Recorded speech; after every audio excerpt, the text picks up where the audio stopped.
What's up everybody, we're back with another video, and yes, today I am sitting back in my living room. The reason for that is because recently I've noticed that when I'm in front of my aquarium, the albino gourami and the pacu fight a lot, and I think it's just because they're trying to get, the albino gourami wants food, and he kind of knows that the pacu is a glutton, and I think they think it's feeding time, so the gourami's trying to push the pacu off to the side so he can get all the food. And so I decided, let me just film the majority of the video here, and then what I'll do is I'll film clips and try and overlay it over a couple of days so that the aggression doesn't go up too much.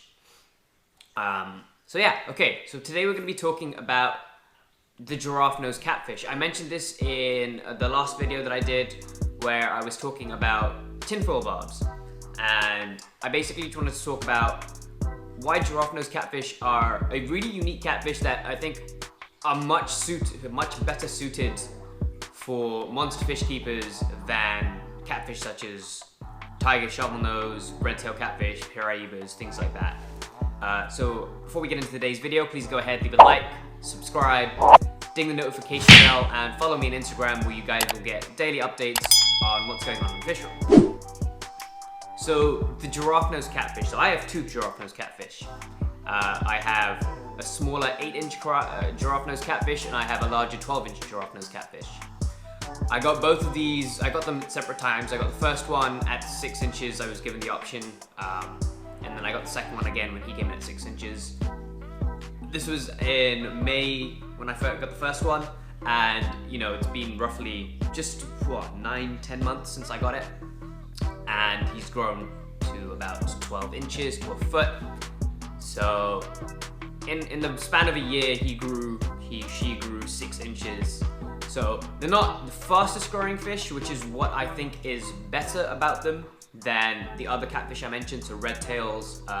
Just for background, the red-tailed catfish is the catfish that ate my Giardini arowana. I did a whole video on it, and then I gave it to a new home. Red-tailed catfish can grow anywhere from 12 inches to 24 inches within the first year. So, you know, you're talking about double to quadruple the growth rate of a giraffe-nosed catfish. Now, I don't know if it's because my giraffe-nosed catfish just hasn't been in the best quality, or if it's just its natural growth rate. I don't actually know that. But what I can say is that it's been housed with my silver arowana. It's been housed with my pacu, it's been housed with my giant gourami, and these guys have exploded in growth rate, so I'm just assuming that growth rate is slow. So that is one reason why I think giraffe-nosed catfish are better than red tails and stuff like that. Another thing is, again, so going back to the video when I did the tinfoil barbs, they've got a proper function to play in the aquarium, and that is that they sift through substrate and then they eat all the uneaten food that manages to get trapped underneath, and they also stir up the substrate a lot. So when they stir it up, it's going to bring to the surface all the waste that the fish produce, any of the uneaten food, and if they don't manage to eat it, it's going to then drift into your filters. So that's kind of what you want it to do, to take out the water. Compared to other catfish that, more like the red tail, that they kind of just eat food, they don't really sift through the substrate, their mouths are not designed for that. You know, they have quite a wide mouth, so they're mainly engulfing things, whereas giraffe-nosed catfish have a, what you might call it, like a vacuum, like a gravel vac sort of mouth, so they can put their mouths in, and they can basically sift through substrate. I think you get this with all catfish, but one of the downsides to having a giraffe-nosed catfish is that they can be somewhat territorial.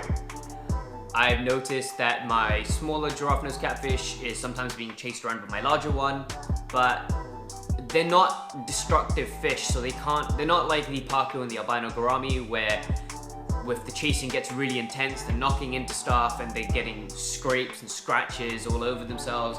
They're kind of just, there's aggression going on, yes, but it's not something that I have to worry about, and it's not very often. It's not like if you compare it to the pacu and the gourami, the aggression between the giraffe-nosed catfish are mum.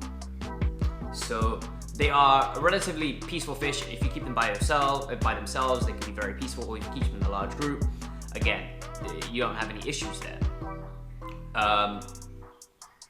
but what makes them so unique as a large growing catfish compared to the red tails and the tiger shovelnose is that you don't actually have to worry as much about who you keep in your aquarium with them. Like I said, my red tail catfish ate an 7-inch Giardini arowana when it was only 8 inches. You know, that was not fun, and it makes it difficult to keep large catfish like that with smaller fish. So you're kind of limited on what you can keep. You can only keep monster fish. Whereas I've kind of got like a monster-ish aquarium community where I can now keep silver dollars and I can keep smaller fish, and I don't have to worry so much about what I'm putting in because they are very peaceful. They're not going to go out of their way to eat all the fish. Don't get me wrong, if it is small enough to fit in its mouth, it probably will still try and eat it. But its mouth is small, so you don't have to worry. So even if it gets big, and it does get big, it can get up to 3 feet, you don't have to worry about it. You know, and I haven't even talked about like the coolest part, other than the fact that it's got a weird little face, it's not that unique. There are other catfish that have a very similar sort of mouth shape. So my ripsaw catfish, which is the one that always hides, has a very similar sort of role to play and a very similar sort of mouth shape. But more so than that, it's its body structure. It's got like a really big head compared to the actual size of its body. Like its head is a third of the size of its body or something like that, compared to a ripsaw or something, which would probably be like a quarter of the size comparison. So it's also got a really interesting body shape. Plus, it's got some nice patterns, hence the giraffe. It's got the hexagonal sort of patches on it, and that looks really cool. And it gives it a bit more characteristic, because if it was just a brown catfish, it wouldn't be very interesting, but because it's got that pattern to it, it makes it a lot more unique, and it gives it some more characteristic, or some more character, yeah. But yeah, you know, feeding them is no worry. You know, you just throw in some sinking pellets, and what I find really funny about these fish is that they no longer stay to the bottom of the aquarium. They now move up, and they'll come to the surface and they'll start eating the floating pellets. I don't know what it is about them, especially the larger one. He'll do that more often than the smaller one.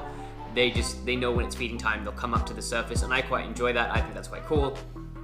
And they eat everything. They'll eat chopped up shrimp, they'll eat plant pellets, they'll eat, not plant pellets, algae wafers, they will eat sinking pellets, floating pellets, you know, anything.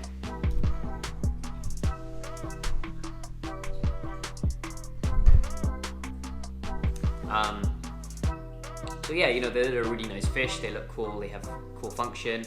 But I think that's the most important thing is the fact that you can house them with smaller fish and not have to worry about them getting eaten, despite the fact that they are large growing catfish, which people seem to enjoy. So that's pretty much it for the giraffe nose catfish. You know, it was just a little highlight on what it is, and kind of what it's like to keep in the aquarium. Like I said, the main issue that I have is that it's sometimes aggressive with the other smaller catfish, and they are quite aggressive eaters as well, so they will fight off the other bottom dwelling fish, so that is one thing to watch out for. But it's not a violent sort of fight, it's just they're going to throw the bulk around if they're bigger, so just make sure you feed plenty. So I hope you guys have enjoyed today's video. I hope you guys are keeping safe, and as always, peace out.